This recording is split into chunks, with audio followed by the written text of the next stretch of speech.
Did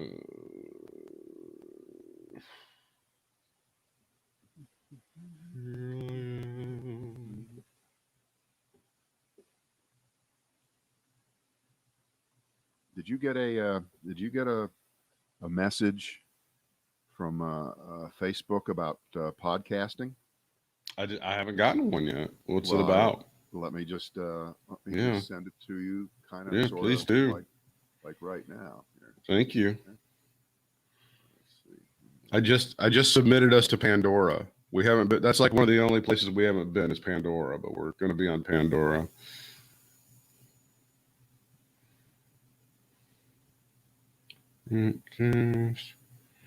Please, sure. I don't have your email now in my new updated depressed system here. Oh, it's Joe Biden is a socialist. What is it? It's brittwhitmeyer@gmail.com.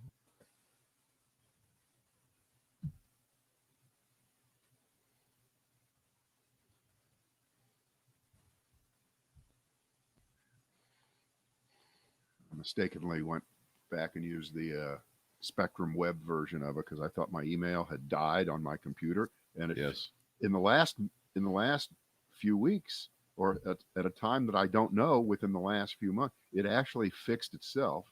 So the Apple Mail fixed itself. So.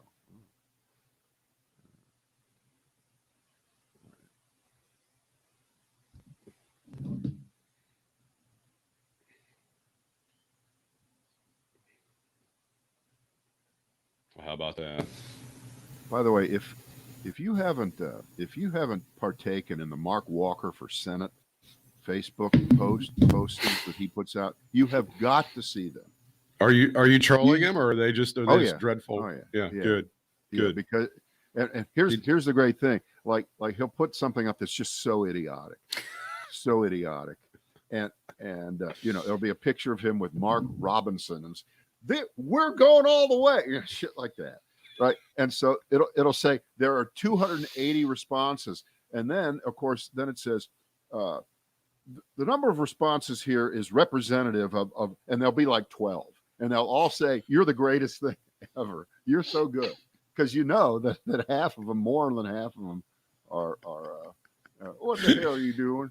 Yeah, kicking his ass like from here to forever. Sure. So he censors them. Oh, that's fantastic.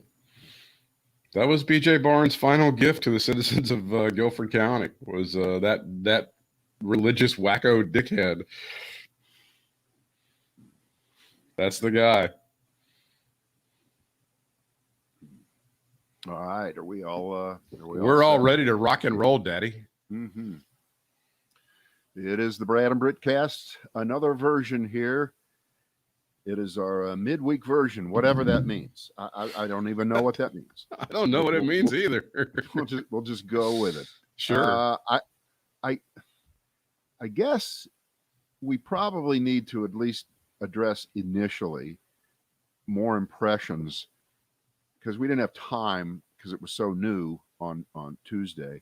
More impressions of what was presented to the country by the 4 police officers who were in the middle of it all on January 6th and told their story, and what effect it's going to have long term, or whether the Republicans are going to be able to get away with trying to pretend it didn't happen. By the way, did you see how they tried to update the normal thing of just I didn't see it whenever they're confronted with a statement or something outrageous, right?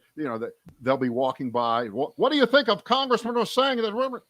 I don't know what you're talking about. So they had about 4 different versions of this one. I was in another meeting today. Yeah. I was at a House hearing, so I'm not up.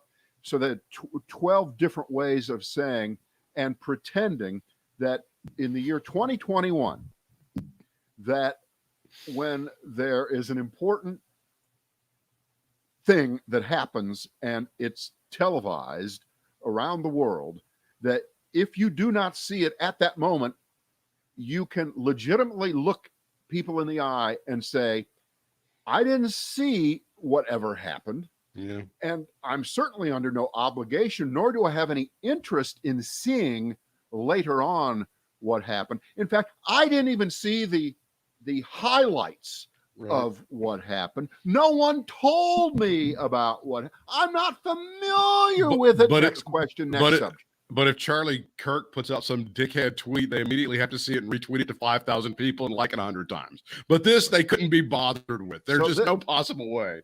Right. So this is this is one way they dealt with it afterwards. But of course, going into what happened, and this continues on here on Wednesday and will go on forever as long as these hearings continue all the way through the election, maybe beyond, which is that it's all bullshit. It's acting. It's crisis acting. Is this what they've landed on? I mean, this is what they've landed on. Well, they're not saying these aren't real police, but they're saying that they over dramatized what happened. They went completely off the rails. There's the asshole Laura Ingraham take. There you go. Laura Ingraham attacks Capitol Police officer's testimony with mocking best performance awards. Okay. All right. She's the best performance of a complete cunt, in my opinion. And speaking of cunts, there's another one. Tucker Carlson laughs at highly curated police officer who testified on brutal violence of Capitol attack. Now, none of this is surprising. Wait, Britt, but can I just, before you finish? Yeah. This is a guy. This is a guy who melted into a puddle only a week ago when a guy who, by the way, could have kicked his ass from here to Guam had he chosen to. Accurate. But he used words. He was appropriate and told Tucker Carlson to his face that he is the worst human being on this earth right now. And then Tucker Carlson has the nerve to come back around and question at any level these police officers who, and did talk about this on the previous podcast, the day of the hearings, that it seemed like these officers, and probably many of them, were suffering several years worth of battle fatigue, PTSD, squeezed into a few hour period that happened on that day. And I was right. I'm not proud that I was right. I'm not happy that I was right, but that's what they were talking about. They were talking about the long-term implications of what happened to them. I mean, they seemed, of course, able to keep it together. They're very well-adjusted, articulate, smart people, but we don't see the dozens, the hundreds of other folks who are not speaking. And I'm guessing there are a lot of folks that are damaged and injured way beyond what we can even begin to imagine during that tourist visit gone awry. Did you see that little back and forth? Jamie Raskin took that fuckface from Georgia, who the congressman who said it was just a tourist visit, and he just wrecked him. He just wrecked him. And the guy denied that he said it was a tourist visit. Raskin read back his exact words and just killed him with it. Just killed him. You know, this is where we are. So when you do catch people who have lied, and then you actually present their own words right back to them, they still will not give up the ghost, because you can't. You can't admit it. If you ever admit it, then game's over. All game's done. Absolutely true. It's not surprising, which doesn't make it any less infuriating, because that they would wait for the heavy hitters. I think at least Hannity was confronted by Geraldo, at least this week on this shit. Is that right? Geraldo has kind of called Hannity out to his face and said that he's gaslighting when it comes to January the 6th. So the other two stars are having to carry the load of being assholes to these officers. See, but you realize how that just doesn't matter. That's plausible deniability for Fox to say, see, we have people on our channel, in this case it's Geraldo, who hold our demagogues, liars, assholes, and purveyors of mass disinformation and encouragers of anti-vax ideas and overthrowing the government and that Joe Biden is not the legitimate president. We have a guy every once in a while who gets in their face. So leave us alone. Mhm. It doesn't work that way. It does not work that way. And it's not acceptable. It's fair. So yeah, all of that stuff is happening for sure over on Fox. Where I don't know, because is that what we've landed on? Is these are crisis actors because they were so effective? These are just we're just stopping. Yeah. One floor on the elevator at a time. I just want to make sure that we've got because I think the current thing is that it was Black Lives Matter and Antifa that infiltrated the group, and they're the ones that caused the real problems. Is that? I think that's the explanation, isn't it? Here's the problem: you can reach into the grab bag at any time and pull one of these out. Exactly. It's the totality. It's the totality of the falseness of everything that weighs on the minds of the vulnerable and the stupid, which comes on right after The Young and the Restless on CBS. It is. It's not as popular, but it's still it's something, and people should check it out for sure. Yeah. So, they're just at the beginning. This is the first day, and it's rather clear that the decks have been cleared so that they can subpoena anybody and everybody. And I'll ask you this question. Do you actually think that Donald Trump was so stupid, or to use Pelosi-like language, such a moron, that he thought that he could speak about fomenting an overthrow of the government and stopping the election process in its tracks and reversing and plotting and encouraging and scheming to do this with the people in the government, and that in the end there was no problem with that, not because it was wrong, not because clearly it's just a bad thing, but because he had executive privilege over every conversation that he ever had with everybody, and that was above scrutiny, of beyond reproach. So I'm the president. Do you think that he is that stupid? Yes. Because if short answer, yes. Okay.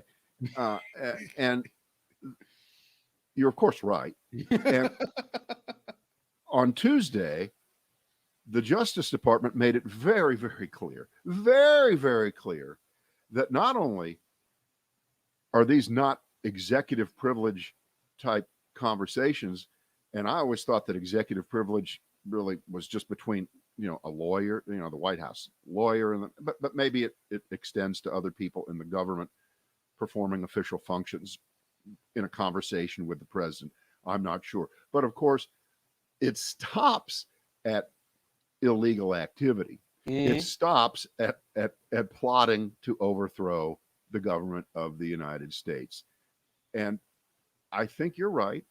I think Donald Trump somehow, and with his megalomaniacal tendencies, combined with not a keen intellect, combined with an insatiable appetite for power and adulation, he thought that executive privilege that just covers everything. Everything I say to you, nothing can come back on me. Plus, he was coddled and everything else. Right. So he can be called as a witness. He can't, and so can everybody else in the government. The Mark Meadows, all these people, that they all can be called. So let's play a little game here. All right. It's called WWDD. What would Donnie do if he were sitting there? And remember, he would be under oath. Sure. He would be under oath, and he would be under oath by 8 members of Congress, all of whom, as far as I could tell, are really, really competent, sharp questioners. Some of them former big-time prosecutors. I can think off the top of my head, Adam Schiff and Jamie Raskin are both federal prosecutors, and I think a couple more are also. So they know exactly how to ask the questions. I think everybody else does too. I think Kissinger and the thought of Liz Cheney Mm. having Trump in the hot seat. I mean, I'm selling tickets to that one. Well, I'm first of all, selling tickets to that. he's But not so going to. what do you think he would do? But let's pretend that He he would be- actually would. He would go. No, he would. I would think he would go. think he He's would? such an attention whore. He's never. He doesn't have the Twitter account anymore. He's going to have all of the cameras on him, and he thinks he's way smarter than these guys, and they'll kick his ass. I mean, they're gonna bop him 6 ways till Sunday. My take is that he would do this. He would not answer any questions. He would just start talking and saying whatever he wanted about whatever topic would come to mind. In other words, because at every rally that we've seen for the last 4 years, it's just a tweaking of what he last said, and a little bit is added because the news changes. But he only has a limited repertoire. And, his repertoire right now is most corrupt election ever. In Philadelphia, Atlanta, Milwaukee, Detroit, we know what happened. All the shit that he's been saying about him being robbed of the election, I think he would just make, in effect, a rally speech at hearings and completely ignore the questions. I think he's that crazy. I mean, it would be like, Charlie Manson standing up and making a crazy ass speech at his trial or something like that. I think that's what would happen. I don't think that he would sit there and answer the questions, which will, by definition, incriminate him. He's not going to have any Fifth Amendment privileges here. He can't just say, I'm not answering on grounds that might incriminate me. No, not in this case. So, we'll run the gamut here, but I think they got to call him. Don't you think they have to call him? I mean, George W. Bush testified before the 9/11 Commission. Right. And he was there for a couple of hours and he answered the questions. Clinton had to testify, right? During the Monica Lewinsky thing. It wasn't, it was a deposition, but there's tape, there's video of that. So this is not unprecedented. And I think they got to do it. Sure. I think you got to do it. You can't talk around it. You can't have hearings where all it is you talk about, well, Trump inspired these people. It was Trump's idea. You had phone conversations with Donald Trump. Jim Jordan, Ohio's a top dick face, although it's a contest in Ohio. It is. There is a contest there. He's a top dick face. He admitted on Tuesday. That's my favorite show. That's my favorite reality show, America's Top Dick Face, by the way. I voted yesterday. It was tough. Wait a minute. Back in the 60s, you're too young to remember the show. There was a show called My Favorite Dickhead. Okay. What a great show. I've seen the reruns. It's on Pluto TV. You can go grab it. It was on CBS. It was sure. CBS. It, by the way, was America's #1 network then. So Jordan gets confronted by Brett Baer, who says, "Hey, did you talk to the former president on January the 6th?" And Jordan was, "Humana. I talked to the president a lot of times. I talk to him all the time. I talk to him." He does that thing. It doesn't count so much they talked to him on January 6th. Okay. Because he talked on to him January the 6th, which was a very special day and a specific day in American history. Did you fucking talk to him? Yeah. I don't care if you talk to him on January the 8th, April 6th, January the fucking 6th, dude. I guess this is what's lost here. It shouldn't be. It should be obvious. That the reason that Nancy Pelosi gave, among many, that Jim Jordan couldn't be on the panel on the committee was because it was likely he might be a witness. So he's a material witness. Now, by saying that, yes, I did have that conversation, so that's not a secret anymore. She was 150% right. Yeah. Because you know what? That might have been enough to completely blow up the credibility of the committee, which has no credibility right now as far as we're concerned. It's a stacked deck just designed to be the third impeachment of Trump. Fuck off. So Jordan is going to be in the hot seat, and they're going to call him. And whatever I said about Trump going off and going crazy and not answering the question and making a speech, it might be 3 times worse with Jim Jordan, because he can talk nonstop as much as Trump and say nothing and lie and make shit up. I mean, this is a specialty. But you know what? You got to bring him in there. You got to bring him in there. What did you know, and when did you know it? And isn't this the reason that you voted to acquit Trump? Isn't this the reason that you didn't think that this committee should exist in the first place? The one that you did get appointed to and then got kicked off of. I know you wanted to really be on a committee that you didn't want in the first place. Think about that. No, it's true. About that. But this is lost. This is lost on Trump world in general. They do not see the inconsistency, the craziness, the utter paucity of facts and truth here. They're willing to overlook every one of them to get to the bottom line, which again was reached on Tuesday. And this is part of the famous we ought to call it the grab bag of bullshit. Okay. Yeah. You just reach in and pull out a nugget. And one of the big nuggets is the hearings should be all about why didn't Nancy Pelosi prevent this? Yeah, that's what they're trying to do. Yeah, that's right. That is. Yeah. That's where you're going with it. They're not even being cute about that. They're not even being subtle about that. That's exactly what's going on. Right. I'm telling you, it would be like putting what's his name? Clint Hill, the famous Secret Service agent who jumped right onto John F. Kennedy just milliseconds after the shots rang out, and it would be like putting Clint Hill on trial.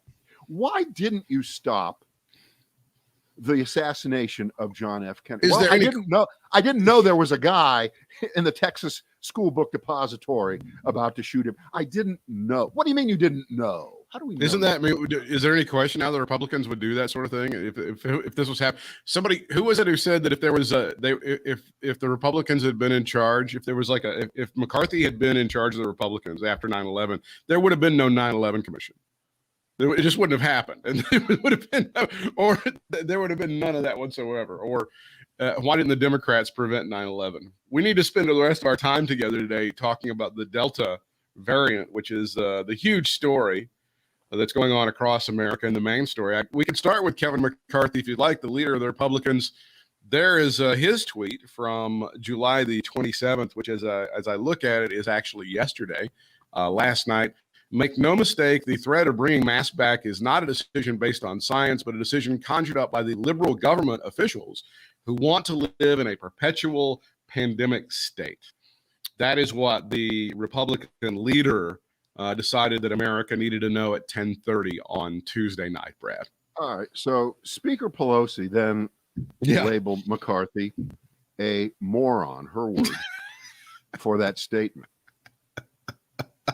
So, as you know, my wife Jane is a psychiatrist. So, by definition, of course, I'm also a psychiatrist. That's right. Able to render these kind of I understand it is sexually transmitted, so you're there.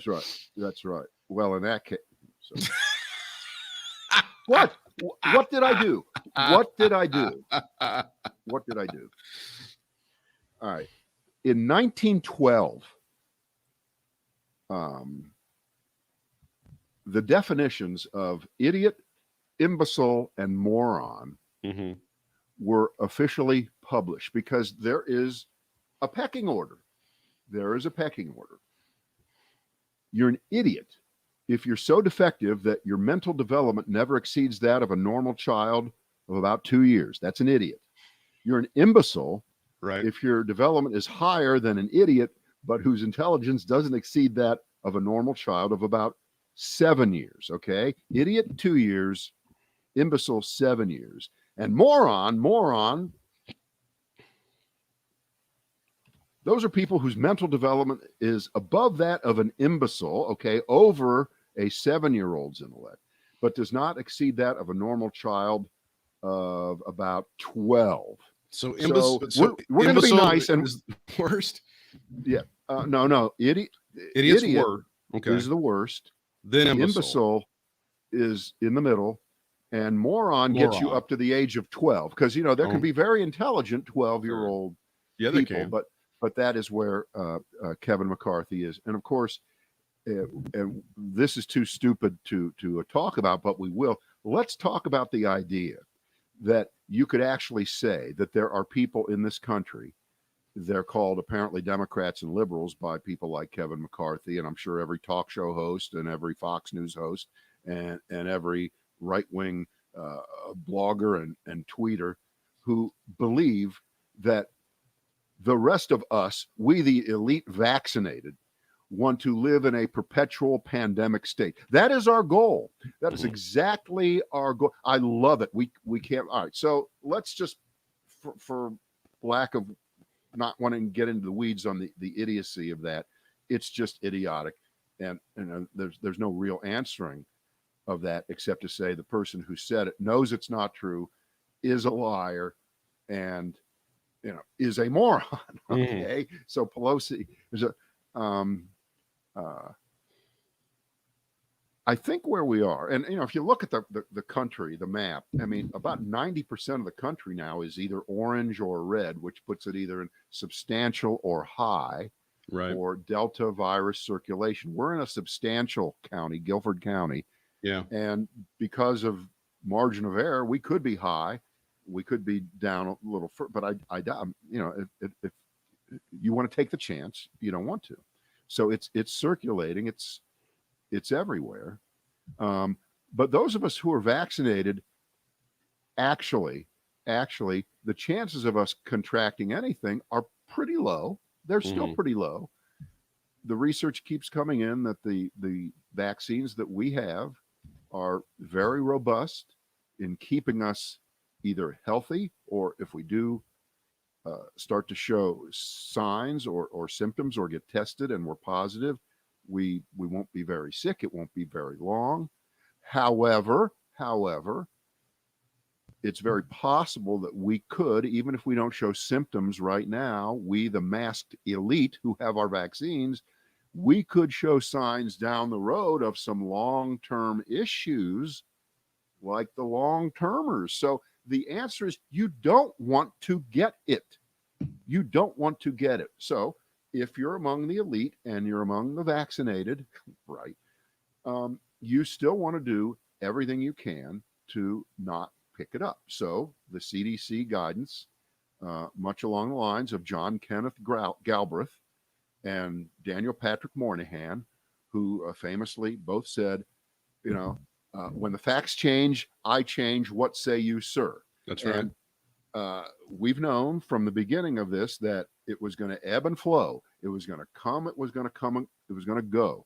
Don McNeil, the former fired great science reporter of the New York Times, 30 years for there, and he got fired a few months ago because he said something to some kids at some camp about something that somebody decided was sexual, and he got fired and his whole career was ruined. But that doesn't mean he was wrong all the way through about coronavirus. And he used to talk about, he probably still writes in a blog or, somewhere else right now. I haven't seen him, but he used to talk and write about dancing in, dancing out, dancing in, dancing out. That's what would happen. And he said this a year and a half ago, that it would look like it was going to go away and then it would come back. And of course, he's right. And the good people in medicine who've been talking, they've all been saying the same things. And we now have an example of it coming back.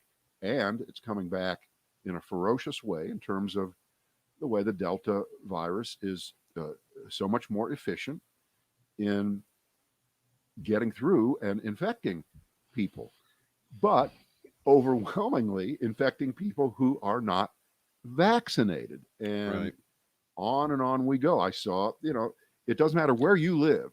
It does not matter where you live. You don't have to watch the national networks. You can watch your local news. You can read your local newspaper. There will be stories. There will be written They will be videotaped and they will be presented of people who did not get the vaccine, who are laying in a hospital right now, some near death, some on the road to recovery, but all of whom now unanimously are saying, I should have gotten the vaccine. This is the quote. This is the quote from Fauci. He goes, Yeah.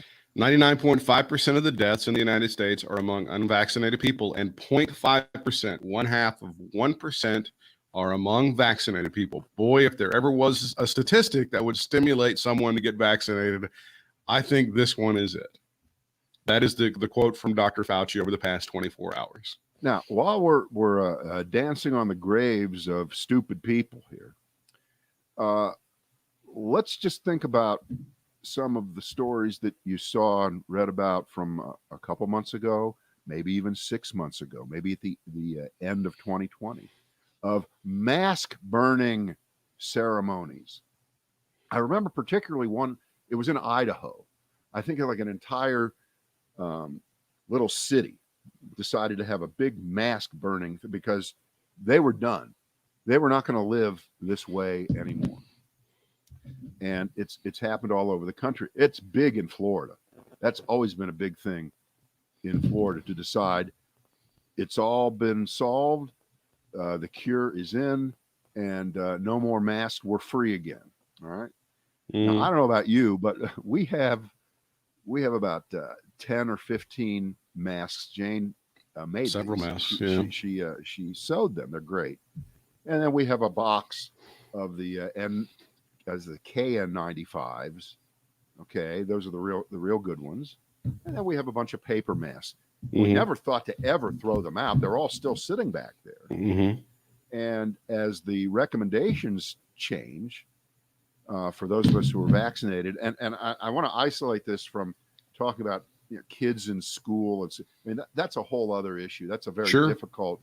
But I'm just talking about people like us, people who we're vaccinated. We haven't gotten sick. We were lucky enough to evade it all the way through till we got vaccinated, and we're fine right now, and we're not likely to get it. But I'm telling you, today I'm going out shopping to the grocery store. Am I going to wear a mask? Hell yes. Why would I not wear a mask? Why would I not put it on now? Because I had a bandana that I went to the grocery store early this morning, and I had the bandana on. I've always got something in the car. Right. Why would you not, knowing full well this is a situation? Because freedom. Yeah, right. Where you layer as many protective ideas as possible. Because remember, now the pushback revolves around not only your favorite word, freedom, Britt, but it's proof the vaccines don't work. If the vaccines worked, I would never have to wear a mask again, right? So let's go with Exhibit Z here. And this is one of the biggest demagogic dumbasses from the Republican delegation. And of course, he comes from the Lone Star State. You may know him as Chip Roy. His name is Chip Roy. And he went berserk today, Wednesday, in the House of Representatives, where they've now changed the rules. That's Nancy Pelosi deciding to go along more with CDC recommendations for gatherings of people. And, the House of Representatives want to, it's not that big of a room. Yeah, it looks on TV like it's this giant place, but I don't think it's very big at all. No. It's a fairly small place. So here he is going nuts. I hope we can call this up as we. Yeah, he said, shut this place down. He's screaming, shut this place down. I believe Marjorie Taylor Greene was handed a mask by someone on the staff, and she threw it at them on the floor as well. There is the story from Chip Roy right there. Shut this place down. GOP congressman has a meltdown on the House floor over the mask mandate. There he is. Yeah, he went nuts, and I don't have the clip, so what? But there he is. We're at that point. By the way, speaking of people, I'm in the Laura Ingraham vein, I'd like to give him an award for best performance and being too emotional, if I could. Just in that vein.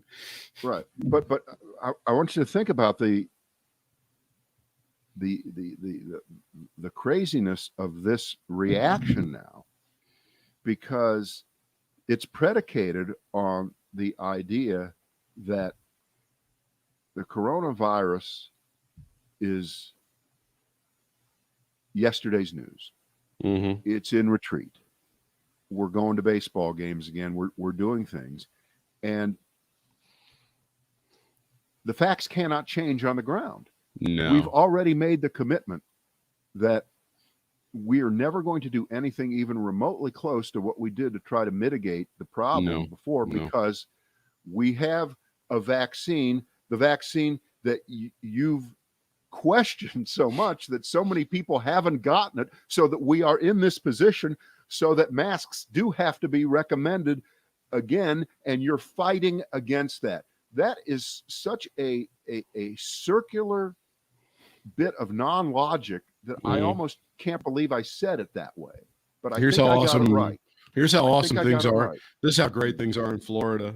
There's a graph that I'm showing for people who are not able to see this, obviously, who are listening to the podcast. In the beginning of January, strangely enough, right around January the 6th was when there was a peak. And you see that Florida, this is as of 2 weeks ago, is trending in that same direction. Even as we speak today, they may eventually end up eclipsing those high numbers from back. Now, none of this is DeSantis's fault. Everything that's going on across America is Joe Biden's fault. But this spike in cases in Florida has nothing to do with Governor Trump Jr. I want you to know that. Right. Hey, by the way, I before we start, I did see a thing here, and this bizarre relationship, which really doesn't exist. It's not a relationship between Trump and Governor Ron DeSantis, is so fucked up that it's not to be believed, because Trump keeps saying and pretending that, just by snapping his fingers, he's automatically going to be, by acclamation, the nominee in 2024. He just has to say, I'm running, and everyone will just run away and go in another direction. Obviously, I don't think that's true. Well, the polls have looked good. The polls have looked good for forget a year, the poll, but it for doesn't a while matter. now. You couldn't possibly hand this guy I think that's such a prescription for disaster. Good, because when you think about it, and again, anything can happen. I know. And he got elected in 2016. Nobody fuck off. I know that. We know all that shit. But how many people who didn't vote for Trump the last time have given it a second thought and thought, wow, man, I had a chance to vote for Donald Trump. Doggone it. How did I miss that? I think you're asking the absolute wrong question. It wouldn't be the first time. What is the right question? What's the right question is who else? If not him, then who else? And DeSantis is a junior varsity version of Donald Trump. Why don't I go for the full flavored version? Why am I going to go for Greg Abbott or Ted Cruz or any other asshole when I can have the king asshole? I understand that. I get that. But if there's a bucket of bleach on the other side of the room, and you're really thirsty, you're going to die if you don't get something to drink. And the only thing you see that you can drink is a bucket of bleach over there. This is cute. Do you drink a bucket of bleach? Because that's what the Republican Party will be doing. Your faith in the Republican voters is cute, but they've done nothing but drive hard to the hoop toward this ban. Since he left office. I don't care if there is no plan B. If they want to do that, but I don't believe that everyone else would just fall away. And but here, because the paternalistic, even for Donald Trump, just disgusting attitude towards, I can't believe I'm saying this, towards Ron DeSantis is, I would definitely consider making him my vice president. Right, you saw the legal barrier to that right now, didn't you? Well, you're not allowed to have two people from the same state. Cheney and Bush were able to overcome it, and they would be able to overcome it as well. They would be able. You just list the other guy's legal residences somewhere else, and you go on about your life. There's always a way to get around it, for sure. It's not that hard to do that. But yes, DeSantis has to move I'm not moving. He's going to have to be the guy. He's got to be. Trump doesn't move for anybody. Speaking of defending the indefensible, Jim Cramer is an absolute 100% piece of shit. Jim Cramer goes off on the CDC and the FDA. Trump would have fired these people. During a stock market breakdown Wednesday during the street, CNBC's Jim Cramer, who did I mention is a complete piece of shit, torched federal health organizations, Centers for the Disease Control and Prevention, and the FDA for causing market instability. It's the CDC versus capitalism, Brad, claimed Cramer, who was seemingly frustrated with the poor performance of the market following the announcement from the CDC yesterday regarding mask recommendations for vaccinated individuals. Cramer continued to express his grievances with the health administration, stating that the incoherence of our government is making me very scared. Now, Cramer did say he's not a supporter of the former president, Donald Trump, but he did say Trump would have fired these people. Now, defend Jim Cramer for being a booyah ski daddy piece of absolute garbage, Brad. Well, I actually saw every moment of what you're talking about. Right. Right. I saw every moment of it. And I thought it was a really, really bad take on the reality by a guy who normally gets it right. Mm-hmm. His politics are usually pretty spot on. And I know he hates Trump. I know he can't stand Trump. I know Cramer is an absolute flat out lefty. He loves Elizabeth Warren. He has her on all the time. He sounds like Donald Trump today. But hang on a second. Keeping in mind, those are our friends at Mediaite. What do they do, Britt? What do they always do? They stir up shit, but they're not being incorrect about this. I just think he was wrong on the objective view that he thought he was purveying by saying there was some connection between overall market performance and the conflicting messages that were coming from the CDC about masks and the FDA not giving final approval to the vaccines. And he's not alone on that one. I'm sure you're on the same. We're all thinking, God damn it, just fucking approve them. Because once they're approved, not just emergency anymore, what it will do, it will give cover to every employer in the country, even the ones that have been hesitant because they're afraid they're going to get sued. Once it's officially given the okay, the vaccines, all of them by the FDA, that goes away. So Cramer I think he's been completely right on that. So those are the conflicting messages that he's talking. But the fact is, the market has behaved really, really well. In fact, on the day that he said that, which was, did he say that this morning or yesterday morning? No, it was this morning. This morning. Because I follow this pretty closely. And I can tell you that on Tuesday, it was one of those days where it looked like it was going to be the end of the world in the morning. And you know what happened in the afternoon? They came running back in and they started buying. And it ended up being just a garden variety kind of day. It was a nothing day. So I think he was just off in the overall view. He sounds like Donald Trump.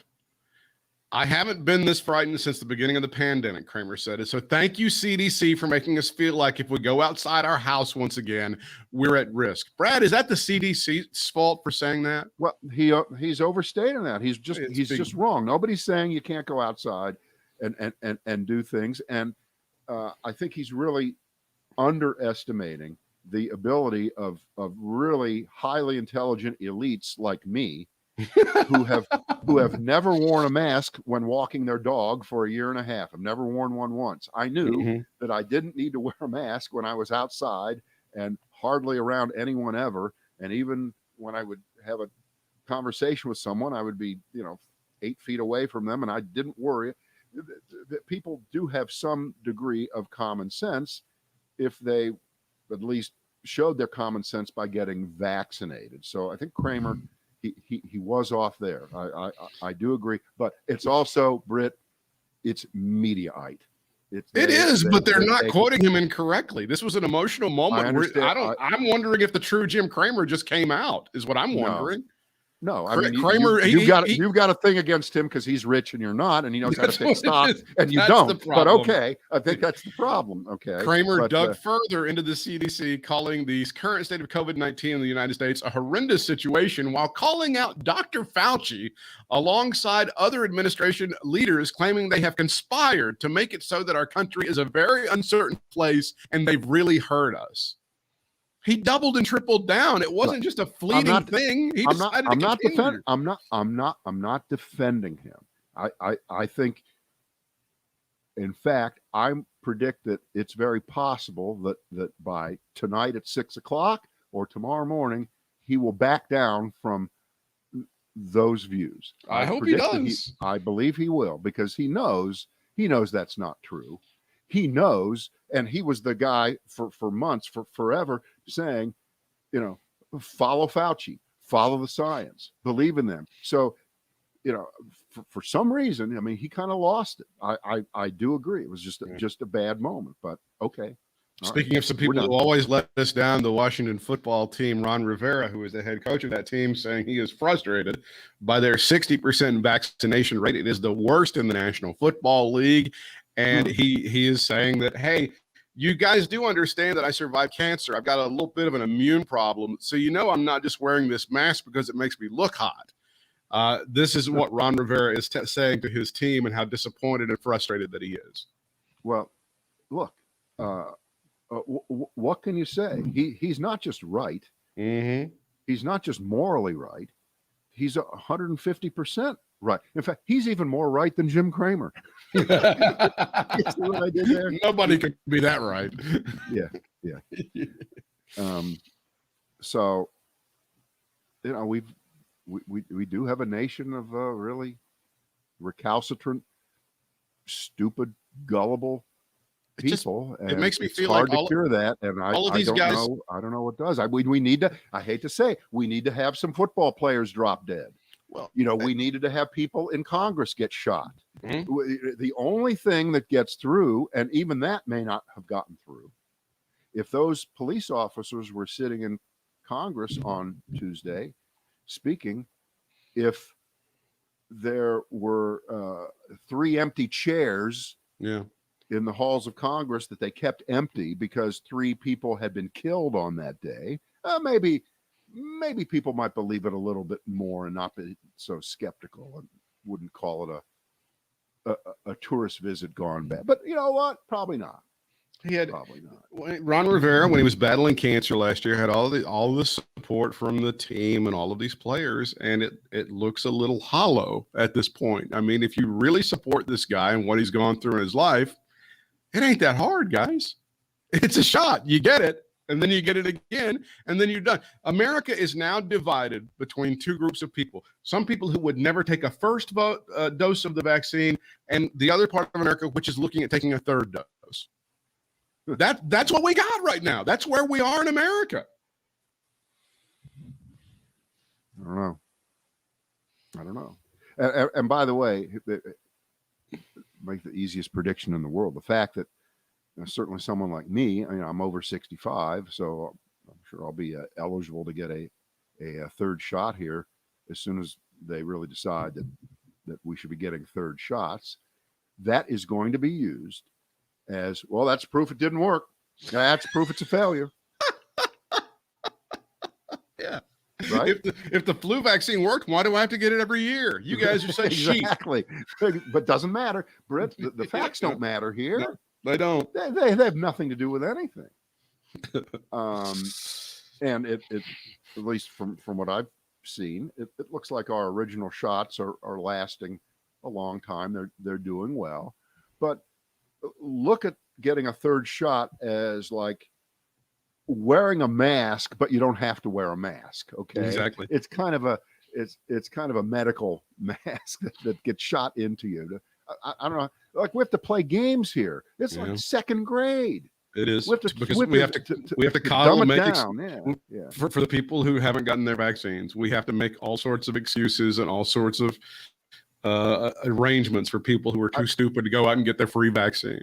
Yeah, I saw earlier today that the mayor of New York, de Blasio, They just, all right, here's the deal. Ready? Here's the deal. If you're not vaccinated and you go to a city-run vaccination site, you get the vaccine, bam, we just hand you $100 bill. What do you think?